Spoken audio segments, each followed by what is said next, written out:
Tragedi mengerikan pembunuhan dukun santet di Banyuwangi pada tahun 1998 sampai 1999 mengguncang Indonesia dalam krisis ekonomi dan politik. Dalam video ini, kita akan membahas detail rentetan peristiwa tersebut, dari motif hingga dampaknya pada masyarakat lokal. Temukan fakta-fakta penting, temuan Komnas HAM, dan respon pemerintah terkini, serta bagaimana tragedi itu masih berdampak pada keluarga korban hingga saat ini.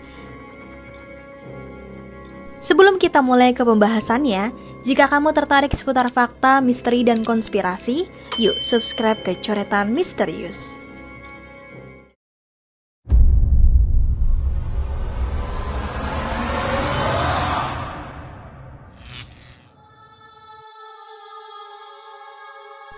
Rentetan peristiwa tragis di Banyuwangi pada akhir 1990-an adalah cerminan dari krisis ekonomi dan politik yang menyebabkan kerusuhan sosial dan jatuhnya rezim Soeharto.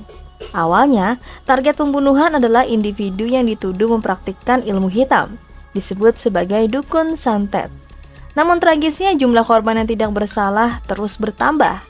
Teror tersebut menyebar dari Banyuwangi hingga ke berbagai kota di Jawa Timur, menimbulkan ketakutan, ketegangan, dan saling curiga di masyarakat.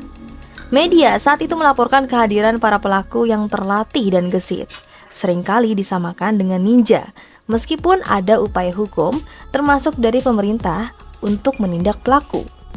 Penyelesaian kasus ini terhambat oleh kendala politik dan teknis.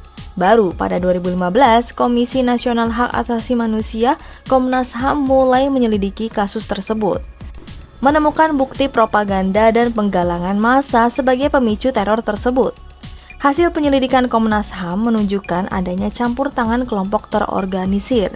Bahkan dari institusi keamanan seperti TNI, daftar nama yang disebarkan oleh pemerintah setempat sebagai utama melindungi justru digunakan sebagai daftar sasaran pembunuhan. Meskipun ada laporan dan informasi kepada aparat keamanan, respon mereka dinilai lambat dan kurang efektif. Upaya pengungkapan dan penyelesaian kasus ini terus bergulir, namun seringkali terbentur oleh kelemahan bukti dan alasan teknis. Keluarga korban, seperti yang diwawancarai oleh wartawan, masih mengalami trauma dan stigma hingga hari ini. Meskipun pemerintah mengakui kesalahan dan berjanji rehabilitas, kepuasan korban masih jauh dari terpenuhi.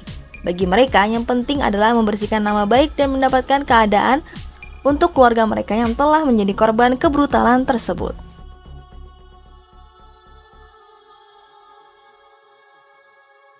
Tragedi seperti ini harus menjadi titik balik, bukan hanya untuk mengubah kebijakan, tetapi juga untuk mengubah budaya dan sikap kita terhadap keselamatan publik.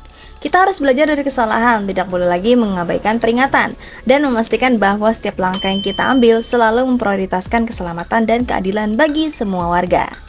Jangan lupa untuk subscribe channel Coretan Misterius agar kalian tidak ketinggalan video-video menarik tentang hal-hal fakta misteri dan konspirasi lainnya. Temukan sisi gelap yang menyeramkan di Coretan Misterius.